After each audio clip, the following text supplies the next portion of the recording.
રાજ્ય સરકારે જે રીતે એક મહત્વનો નિર્ણય પણ કર્યો છે આ પ્રકારની પરિસ્થિતિને પહોંચી વળવા માટે કેટલાક જિલ્લાઓમાં ઓછો વરસાદ પડતા નર્મદા કેનાલમાં આજથી સિંચાઈ માટે પાણી છોડવામાં આવશે।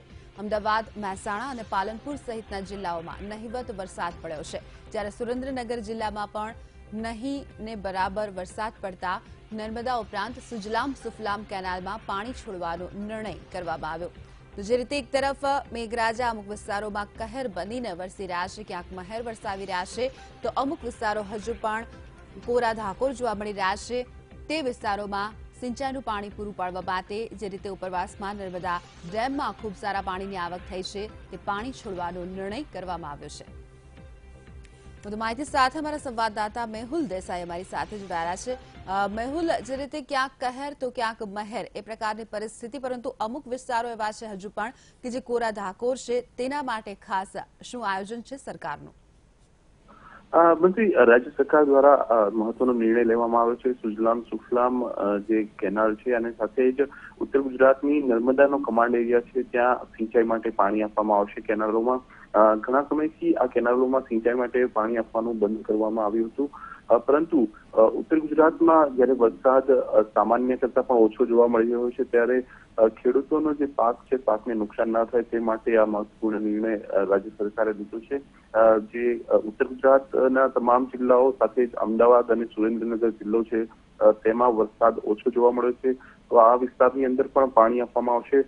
સુજલામ સુફલામમાં પણ જે વરસાદનું પાણી છે તે આપવામાં આવશે, જેથી ખેડૂતો સિંચાઈ માટે તેનો ઉપયોગ કરી શકે। જે ઉત્તર ગુજરાતના જિલ્લાઓ જ્યાં નર્મદાનો કમાન્ડ વિસ્તાર છે, ત્યાં પાણી આપવામાં આવશે, જે સિંચાઈ માટે ખેડૂતો તેને લઈ શકે છે। જે રીતે વરસાદ સૌરાષ્ટ્ર અને દક્ષિણ ગુજરાત છે, તેના કરતા સામાન્ય વરસાદ કરતા પણ ઓછો વરસાદ ઉત્તર ગુજરાતમાં જોવા મળ્યો છે, જે માટે સરકારે આ નિર્ણય લીધો છે। અગાઉ પણ આપણે આ જે સમાચાર છે, ત્યાં રાજ્ય સરકારે આ નિર્ણય લે છે તેના સંદર્ભમાં વીટીવીએ પણ જે છે 2 સપ્તાહ પહેલા કીધું હતું કે 15 જુલાઈ પછી ગમે ત્યારે આ બાબતે નિર્ણય લેવાઈ શકે છે, એટલે સરકારે નિર્ણય લીધો છે। ખેડૂતોમાં ખુશીનો માહોલ છે। સાથે જ આ વિસ્તારોમાં વરસાદની કોઈ શક્યતા, કોઈ આગાહી ખરી હવામાન વિભાગ દ્વારા?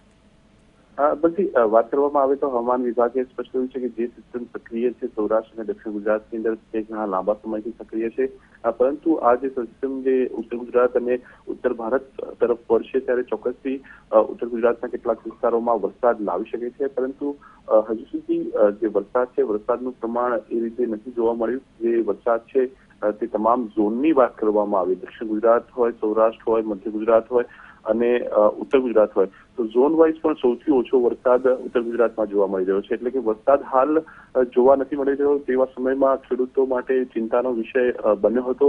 જો વધુ વરસાદ ખેંચાય તો ખેડૂતોને ચોક્કસથી નુકસાન થઈ શકે તેમ હતું, માટે જ સરકારે હવે આ નિર્ણય લીધો છે કે જે નર્મદાનું પાણી અને સુજલામ સુફલામમાંથી પાણી આપવામાં આવે સિંચાઈ માટે। જી આભાર મેહુલ, આ સમગ્ર માહિતી બદલ। તો હાલ સરકારનો નિર્ણય આ પહેલા વીટીવી પણ આ અહેવાલ પ્રસારિત કરી ચૂક્યું હતું। 15 જુલાઈની આસપાસ આ શક્યતા હતી અને હવે સરકાર દ્વારા આ વિસ્તારોમાં પાણી આપવાનો નિર્ણય લેવામાં આવ્યો છે।